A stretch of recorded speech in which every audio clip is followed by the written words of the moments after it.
Kevin Haynes gripped the steering wheel of his pickup truck as gravel crunched beneath the tires. The familiar dirt road to Vaughn's property stretched ahead, but nothing felt familiar anymore. Not since his brother died. Not since the family split apart like broken glass, that he parked beside the white farmhouse and sat in the cab for a moment, studying the place. Paint peeled from the shutters. Weeds choked the flower beds Vaughn used to tend. The whole property looked tired, neglected. The front door opened before Kevin reached the porch steps. Kevin. Clarette stepped out wearing a blue sundress and sandals. Her smile looked practiced, perfect. What a surprise. Clarette. Kevin nodded. Been over a year. Has it really? She gestured toward the door. Come in. I was just making sweet tea. Kevin followed her inside. The living room felt different. New furniture. Expensive furniture. A leather sectional replaced Vaughn's old recliner. Crystal lamps sat where his brother's fishing magazines used to pile up. The walls had been repainted from Vaughn's preferred earth tones to stark white. Even the smell was wrong vanilla candles instead of his brother's pipe tobacco. Place looks good, Kevin said, running his fingers along the sectional's armrest. The leather was soft, probably cost more than Vaughn made in a month. Thank you. I've been making some changes. Clarette moved to the kitchen and returned with 2 glasses of tea. Ice clinked as she handed him one. How's business? Construction keeps me busy. Kevin sipped the tea. Too sweet. How's Rue doing? Clarette's smile widened. Oh, she's wonderful. Thriving, actually. Good to hear. Is she around? I like to see her. I'm afraid not. Clarette settled onto the sectional, crossing her legs. She's studying in France. Kevin blinked. France. A boarding school near Paris. Very exclusive. The education there is remarkable. Kevin set his glass on the coffee table. When did this happen? About 6 months ago. The opportunity came up suddenly. You know how these things are. No, I don't. Kevin leaned forward. Tell me. Well, Clarette waved her hand. A friend recommended the school. They had an opening. Rue was so excited. What's the name of the school? École Sainte Marie. The words rolled off her tongue smoothly. It's quite prestigious. Kevin nodded slowly. She must love it there. She does. Calls every week. Her French is improving so much. I like to talk to her. Oh, the time difference makes it difficult. She's sleeping now. Kevin glanced at his watch. 3 in the afternoon. It's 9 at night in France. Exactly. She has early classes tomorrow. Kevin studied Clarette's face. The smile never wavered. Her hands remained still in her lap. But something felt wrong. Like a note played, slightly off-key. You have pictures of her there? Of course.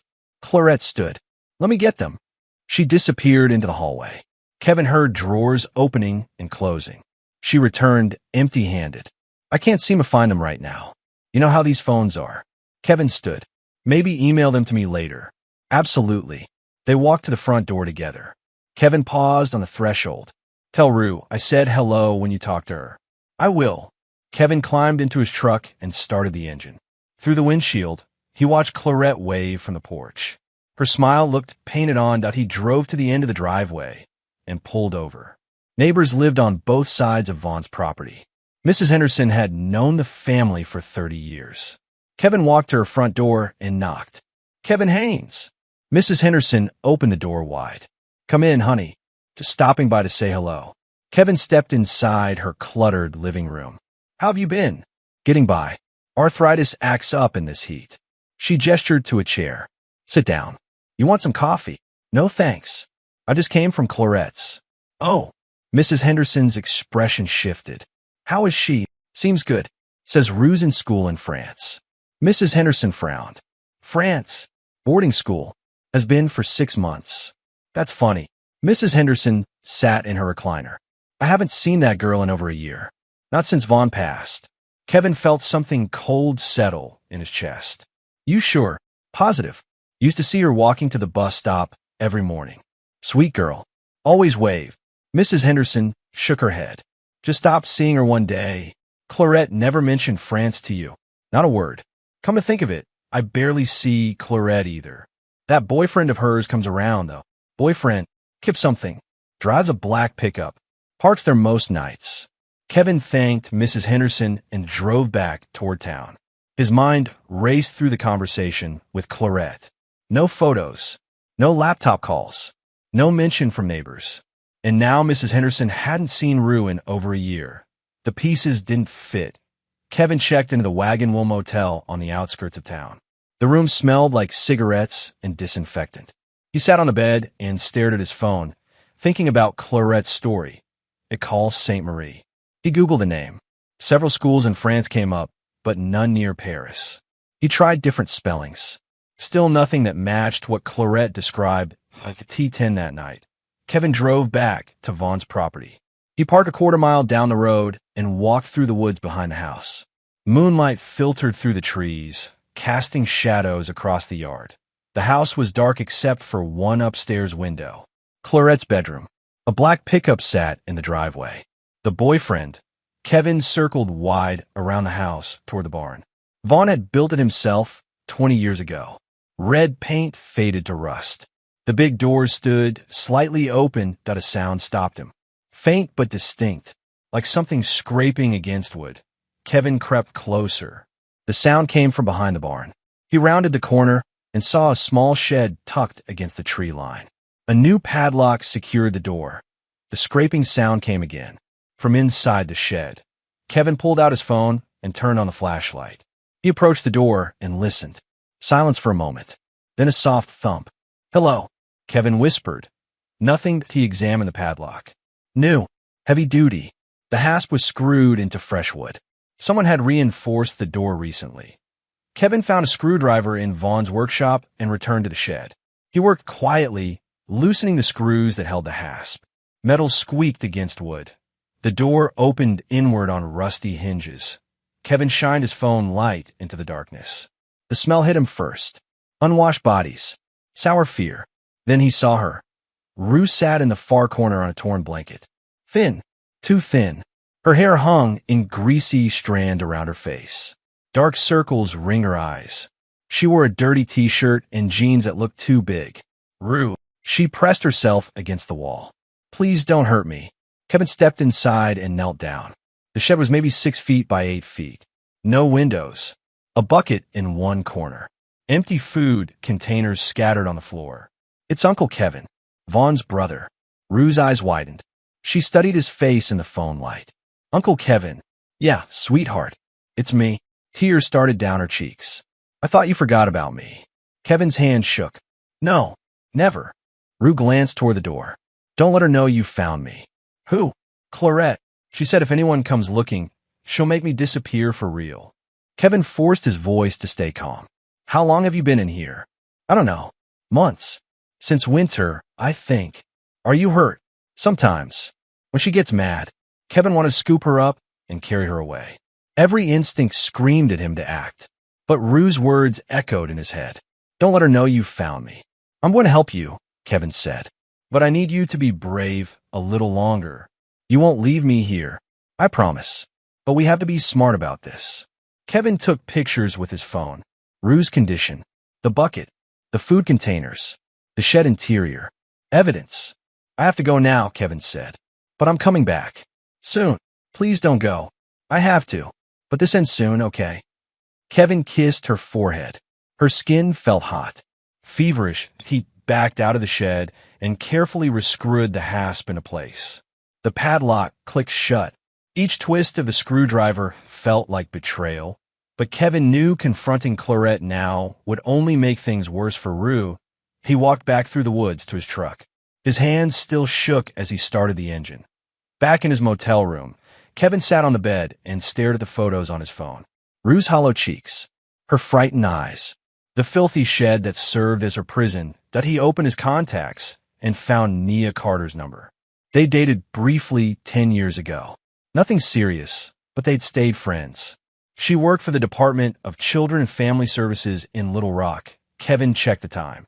11:30. Too late to call. He typed a text instead. "Need to ask you something off the record. Can you call me tomorrow?" The reply came back immediately. "Everything okay?" "No. We'll explain tomorrow." His phone rang 30 seconds later. "Kevin? What's wrong?" Nia's voice sounded worried. Kevin paced the small room. If someone reports a child missing when they're actually being held somewhere, what kind of charges could that bring? Kevin, what's going on? Just hypothetically. Nia was quiet for a moment. Illegal imprisonment. Child neglect. Fraud, if there's financial motivation. Maybe identity theft, if they're impersonating the child somehow. What? What about if the child was supposed to inherit money? Then you're looking at much more serious charges. Kevin, you're scaring me. Kevin stopped pacing. I found my niece locked in a shed. Her stepmother told me she was in boarding school in France. Jesus. Where are you? Arkansas. My brother's old place. Have you called the police? Not yet. Kevin, I need to do this right. The stepmother has money. Lawyers. If I screw this up, Rue could disappear for real. Nia was quiet again. What do you need from me? Information. Process. How to build a case that sticks. Document everything. Photos, videos, audio if you can get it. Don't disturb the scene more than you already have. And don't confront the stepmother. I won't. I mean it, Kevin. Let the system work. The system let my brother die under suspicious circumstances. Then make sure it doesn't fail his daughter. Kevin ended the call and opened a new document on his phone. He typed everything he could remember from the day. Times, conversations, observations. Then he uploaded the photos and videos to a cloud storage account. At T3 in the morning, he drove back to Vaughn's property. This time he parked closer and crept through the front yard. The black pickup was gone. Kevin circled to the back and set up his phone to record video of his shed. He narrated quietly, describing the location, the new padlock, the reinforced door. Then he opened the shed again. Rue was awake, huddled in the same corner. Uncle Kevin, it's me. He knelt beside her. I'm making a video. I need you to tell me your name and how old you are. Rue Haynes. I'm 15. How long have you been in here? Since January, I think. After she sold the land. Clarette sold land. Dad's land. She said I signed papers, but I never did. Kevin's jaw tightened. What else did she make you sign? Letters. She wrote them and made me copy them in my handwriting. They said I was happy at school. What school? Someplace in France. She practiced the name with me until I could spell it right. Kevin recorded for 10 more minutes. Rue's story came out in pieces. Clarette had moved her to the shed after Vaughn's funeral. Said it was temporary while she figured things out. Temporary became permanent. The stepmother brought food once a day, sometimes twice if Rue was cooperative. Water came from a jug that Clarette refilled when she remembered. She has a friend now, Rue said. Kip, he doesn't like me. What did he say? That I'm a problem that needs solving. Kevin's hands clenched into fists. Did he hurt you? Not yet, but he talks about it. When he thinks I can't hear. Kevin finished recording and kissed Rue's forehead again. Tomorrow I start making this right. Promise? I promise. Kevin locked the shed and drove back to the motel. He sat in the parking lot and called Detective Troy Evers with the Arkansas State Police. They'd met during the investigation into Vaughn's death. Evers seemed honest, thorough. One of the few cops who took Kevin's suspicions seriously. Voicemail picked up. Kevin left a message. Detective Evers, this is Kevin Haynes. Vaughn Haynes' brother. I need to talk to you about my niece. It's urgent. By sunrise, Kevin had a plan. Not just to save Rue, but to destroy Clarette completely. She'd killed his brother, stolen his niece's inheritance, locked a child in a shed like an animal. The system might have failed Vaughn, but it wouldn't fail Rue. Kevin would make sure of that. Detective Evers called back at 7 in the morning. His voice sounded tired but alert. Kevin, got your message. What's this about Rue? Kevin sat in his truck outside a diner in town. I found her. Found her? She's missing. According to her stepmother, she's in boarding school in France. According to reality, she's locked in a shed behind my brother's house. Silence on the line. Then, you sure about this? I've seen her. Talked to her. Got on video. Jesus Christ. Where are you? Mountain View. Can you meet me? I'm in Little Rock. Give me 2 hours. Kevin ate breakfast at the diner and drove back to Vaughn's property. Clarette's car sat in the driveway. No sign of the black pickup that he parked down the road and walked through the woods to Vaughn's workshop. His brother had built the metal building as a combination garage and office. Kevin had helped him pour the concrete foundation 15 years ago. The side door was unlocked. Kevin stepped inside and breathed deeply. The place still smelled like motor oil and sawdust. Vaughn's tools hung on pegboard walls. His workbench sat exactly as he'd left it. Kevin remembered the fireproof safe Vaughn kept in the corner. His brother was paranoid about paperwork. Insurance documents, vehicle titles, tax records. He kept everything important in that safe. The combination was Rue's birthday. Kevin spun the dial and heard the lock click open. Inside, manila folders held neat stacks of documents. Kevin pulled them out and spread them across the workbench. Insurance policies, vehicle titles, tax returns going back 7 years to the bottom of the safe. Kevin found a folder marked will. Inside was a legal document dated 2 years before Vaughn's death. Kevin read through it carefully. Vaughn left everything to Rue. The house, the land, the bank accounts. Everything. Clarette was named as guardian until Rue turned 18, but she had no ownership rights. Kevin photographed every page. Then he kept digging. Medical records from Vaughn's doctor showed annual checkups going back 5 years. Blood pressure normal. Cholesterol slightly elevated but controlled with medication. No heart problems. No family history of heart disease. The death certificate listed cause of death as acute myocardial infarction. Heart attack. But according to his medical records, Vaughn's heart was found at the bottom of the safe. Kevin found a spiral notebook. Vaughn's handwriting filled the pages. Entries dated from 6 months before his death. Clarette asking questions about insurance policies. Found Clarette going through my desk. Said she was looking for stamps. Clarette wants to know about Rue's trust fund. Says she's planning for college. Clarette mentioned life insurance again. 3rd time this month. Kip Randall coming around more. Don't trust him. Something off about that guy. Clarette suggested I change my will. Leave everything to her for simplicity. Told her no. Kip asked about my medications.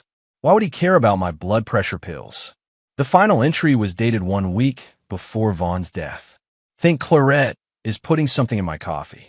Feel sick every morning after breakfast. Only happens when she makes it. Need to be careful. Kevin stared at the notebook. His brother had suspected Clarette was poisoning him. And a week later, he was dead. Kevin photographed every page of the notebook. Then he put everything back in the safe except the will and medical records. Those he folded into his jacket. Detective Evers met Kevin at the diner that afternoon. The state trooper looked older than Kevin remembered. Gray hair, deep lines around his eyes. But his handshake was firm, his attention focused. Show me what you have. Kevin pulled out his phone and played the videos. Evers watched without speaking. His jaw tightened when he saw Rue in the shed. Son of a bitch, Evers muttered. There's more. Kevin showed him the photos of Vaughn's will and medical records. Clarette filed a different will for probate, one that leaves everything to her. Evers examined the documents. This is the original for my brother's safe. Clarette never had access to it. We'll need to verify authenticity, but this looks legitimate. Evers made notes in a small book. What about the medical records? Show no heart problems. But he died of a heart attack. Could be natural causes. Sometimes these things happen without warning. Kevin handed him the notebook. Read the last few entries. Evers read in silence. His expression darkened. Your brother thought she was poisoning him. 1 week before he died. This is circumstantial, but it's compelling. Evers closed the notebook. What's your plan? I want to get more evidence before we move. If Clarette gets spooked, Rue could disappear. What kind of evidence? Audio of Clarette and her boyfriend. I want to know what they're planning. Evers shook his head. Too dangerous. Let me call this in and we'll get CPS involved. Give me 1 day. If I can record them admitting to the fraud, maybe talking about Vaughn's death, we'll have a much stronger case. Kevin, 1 day. If I don't get anything, we move tomorrow either way. Evers studied him for a long moment. You're not going to confront them? No confrontation, just surveillance. And if something goes wrong, then you arrest me for breaking and entering. But at least Rue gets out of that shed. Evers sighed. 24 hours. Then we move regardless.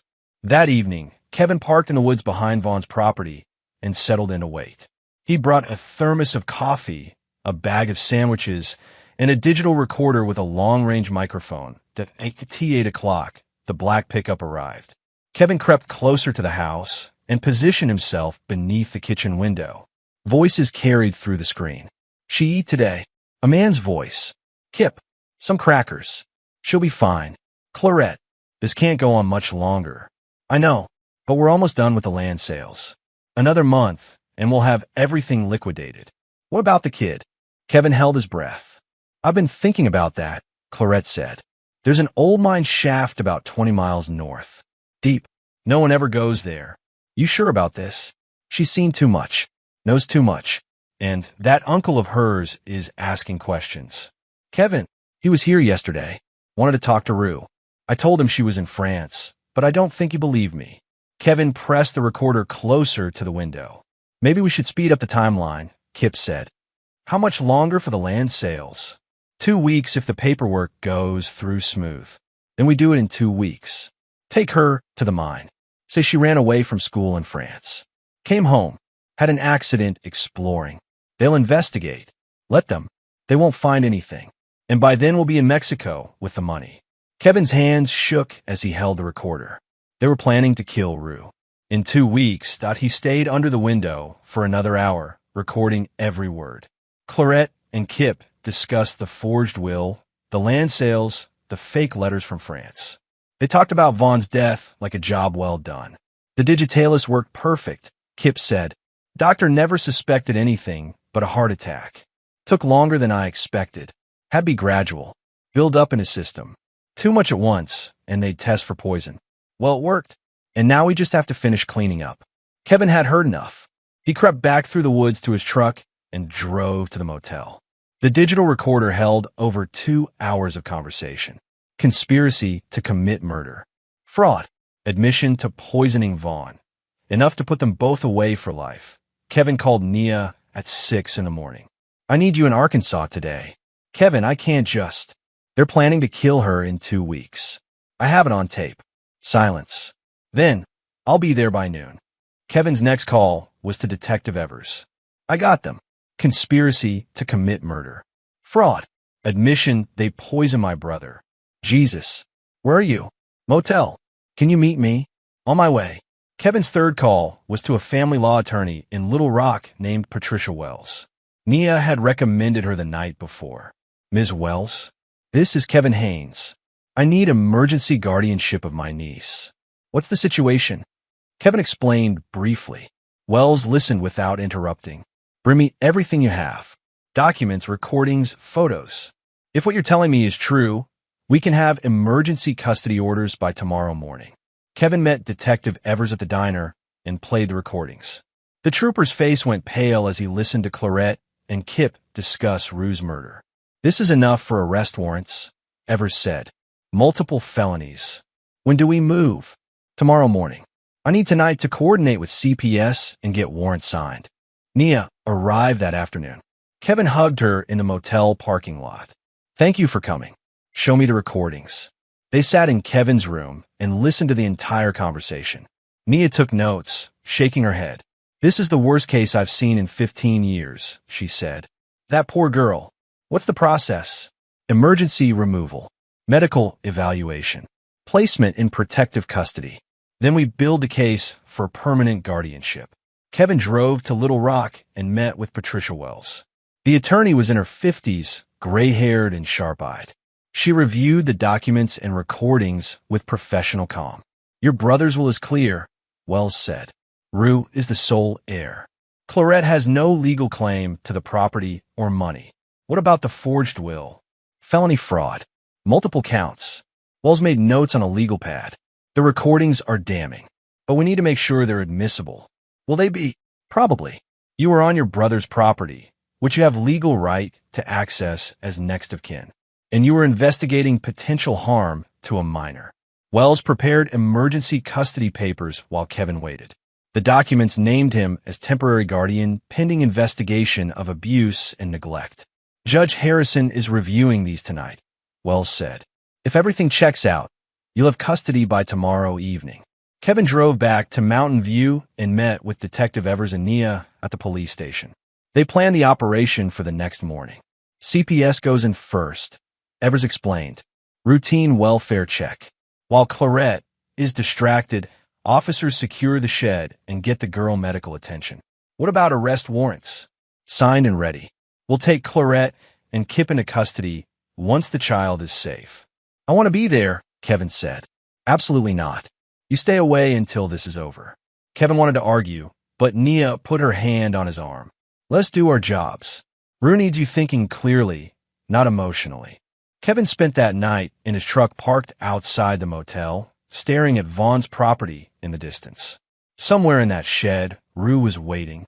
Tomorrow, this nightmare would end. He thought about his brother's notebook. Vaughn had suspected Clarette was poisoning him, but he'd trusted the system to protect him. The system had failed. Kevin wouldn't let it fail Rue. Kevin waited at the police station while the operation began. Detective Evers had set up a command post in the conference room with radio communication to the teams in the field. Team 1 in position, came the voice over the radio. CPS workers and uniformed officers. Team 2 ready. Plainclothes detectives watching the perimeter. Medical standing by. Ambulance crew parked at the fire station. Kevin paced the small room. 8:30 in the morning. Clarette would be awake, probably making coffee. The same coffee she'd used to poison Vaughn. Moving in, Evers said into his radio. Through the static, Kevin heard car doors slamming. Footsteps on gravel. A knock on the front door. Ma'am, I'm Linda Rodriguez with the Department of Children and Family Services. This is Officer Martinez with the Sheriff's Department. We're here for a routine property inspection. A what? Clarette's voice, confused but not alarmed yet.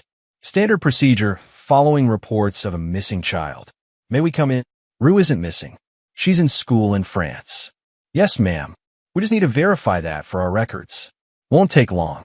Kevin heard Clarette invite them inside. The radio crackled with status updates as officers positioned themselves around the property. Contact, black pickup approaching from the north. Kip was arriving. Let him come. We'll take them together. 5 minutes passed. 10. Kevin's hands sweated as he gripped the edge of the conference table. Shed located. Moving to secure. Officer Martinez had found Rue. Kevin's breath caught. This was it. Jesus Christ. Martinez's voice over the radio. We need medical here now. Child is conscious, but in bad shape. Copy that. Ambulance rolling. Ma'am, you need to step outside. Rodriguez's voice, no longer friendly. What's going on? I don't understand. Clarette, starting to panic. Clarette Haynes, you're under arrest for child endangerment, unlawful imprisonment, and obstruction of justice. Kevin heard handcuffs clicking. Clarette protesting her innocence. Kip arriving and immediately being taken into custody. Child is secure, came the voice over the radio. Medical is treating on scene. Detective Evers turned to Kevin. It's done. 3 months later, Kevin sat in the courtroom as Clarette's trial began. She'd hired expensive lawyers from Little Rock who claimed the charges were fabricated. Her defense team painted Kevin as a vengeful brother-in-law seeking to steal his niece's inheritance. Prosecutor Jennifer Walsh opened with the recordings Kevin had made. The courtroom listened in stunned silence as Clarette and Kip's voices filled the room. There's an old mine shaft about 20 miles north. Deep. No one ever goes there. What about the kid? She's seen too much. Knows too much. The jury's faces showed disgust and horror. 2 women in the back row wiped away tears. Walsh followed the recordings with Kevin's testimony about finding Rue in the shed. She presented the photos and videos showing the girl's condition. Medical record from the hospital detailed malnutrition, dehydration, and untreated infections. The defendant locked a 15-year-old child in a storage shed for over 8 months, Walsh told the jury. She fed her scraps, gave her a bucket for a bathroom, told the world the child was safely in school while planning her murder. Clarette's lawyers tried to claim Kevin had fabricated the evidence. They argued the recordings were taken illegally and should be dismissed. Judge Harrison ruled them admissible that on the second day of trial, Walsh presented Vaughn's original will. The document clearly named Rue as sole heir to the property and money. The defendant forged a new will, Walsh explained, one that gave her complete control of her stepdaughter's inheritance. She used that forged document to sell land and withdraw funds from trust accounts. Kevin watched Clarette's face as the evidence mounted. Her mask of innocence was slipping. Dark circles ringed her eyes. Her hands shook when she thought no one was looking. The prosecution called Rue to testify on the third day. She gained weight and looked healthier, but Kevin could see the trauma in her eyes. Her hands trembled as she took the oath. She wore a simple blue dress that Patricia Wells had helped her pick out, something that made her look like the child she was, not the hardened survivor she'd been forced to become. Rue spoke quietly about life in the shed, the hunger that gnawed at her constantly, the fear that kept her awake at night, the threats that echoed in the darkness. She said if I ever told anyone, she'd make me disappear for real. Rue testified, her voice growing stronger as she continued. Said no one would believe me anyway, that I was just a crazy kid making up stories. How often did the defendant bring you food? Prosecutor Walsh asked gently. Sometimes once a day. Sometimes she'd forget for 2 or 3 days. I learned to save pieces of bread, hide them from the mice. Rue's voice caught.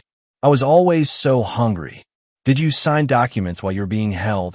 She made me copy letters in my handwriting. Said they were to my school in France. But I never went to France. I've never been anywhere. A tear rolled down Rue's cheek. She made me practice writing about how happy I was, how much I loved my classes. It was all lies. Did you sign a will? No. But she made me practice signing my name on blank papers. Said it was for school forms. Clarette's lawyers barely cross-examined Rue.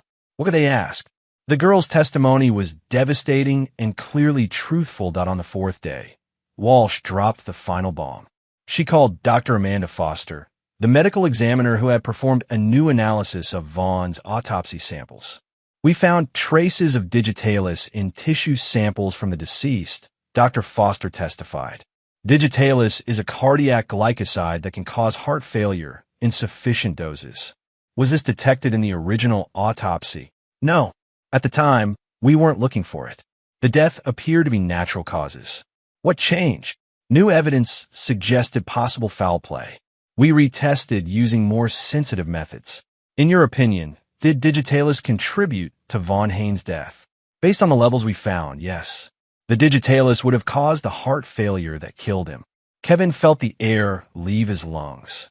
His brother had been murdered. Slowly, deliberately poisoned over weeks or months. Clarette broke down when the judge added murder charges to her indictment. She sobbed in her chair as deputies led her away. Kip took a plea deal the next day. He testified that Clarette had masterminded everything. The plan to kill Vaughn, the forged will, the scheme to murder Rue and disappear with the money. She said it would look like natural causes. Kip testified. Heart attack. Happens all the time to men his age. What was your role? I got the digitalis. Plant extract. Clarette put it in his coffee every morning. For how long? 3 months. Maybe 4. Had to build up slowly. Kevin watched Clarette's face as her boyfriend betrayed her. She stared straight ahead, no emotion showing. The jury deliberated for 6 hours. They found Clarette guilty on all counts. First-degree murder, conspiracy to commit murder, fraud, forgery, child endangerment, and unlawful imprisonment. Judge Harrison sentenced her to 38 years in state prison without possibility of parole. 6 months after the trial, Kevin stood at Vaughn's gravestone holding a small bouquet of wildflowers. The Arkansas summer heat pressed down on the cemetery, but a breeze moved through the oak trees. Got her brother, Kevin said quietly. She'll die in prison. Rue waited by the truck, giving him privacy. She was 16 now, enrolled in the local high school, living with Kevin in a house he'd bought in town. The trauma would take years to heal, but she was safe. They'd restored Vaughn's property together, fixed the peeling paint, replanted the flower beds, torn down the shed, and burned every piece of it. Rue would inherit everything when she turned 18. The house, the land, the money Clarette hadn't stolen. Enough to go to college anywhere she wanted. I didn't punch her, Kevin told his brother's grave. Didn't burn it all down like I wanted to. Buried her with her own lies instead. He set the flowers against the headstone. You'd have done the same. Kevin walked back to the truck where Rue waited. She'd grown 3 inches since he'd found her in that shed. Color had returned to her cheeks, but she still jumped at sudden noises. Still checked locks twice before bed. Ready? Kevin asked. Yeah. They drove toward town as the sun set behind them. Rue turned on the radio and rolled down her window. Country music mixed with the sound of wind and road noise. Kevin thought about Clarette in her prison cell. 38 years. She'd be an old woman when she got out, if she lived that long. The other inmates didn't treat child abusers kindly. Justice had been served, not through violence or revenge, but through patience and evidence. The system had worked this time. Vaughn could rest in peace. Rue could build a new life. And Kevin could finally let go of the anger that had consumed him for over a year. The weight of the living had lifted at last.